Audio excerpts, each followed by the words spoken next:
Hi guys! So, meron tayong saging dito, saging. Yan, ganyo. Hi guys! Yan. Hindi lahat ng maganda guys, nandun sa Manila at nag-aartista. Ang isa, nandito sa Palawan. Dalawa pala, ayan o, dalawa. Dito sa Palawan guys. Kano na saging? Kasipit. Iwan ako ng customers ko guys. Saan ba? Ito maganda guys, ang ulo guys. Ang isa guys, nandito guys, ang nasaging guys.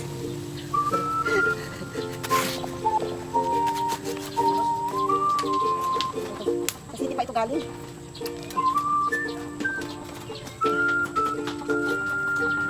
Ito sinasabi, pag meron kang itinanim, meron kang aanihin. Itiro mag. Tawag dito ba? Matawag dito.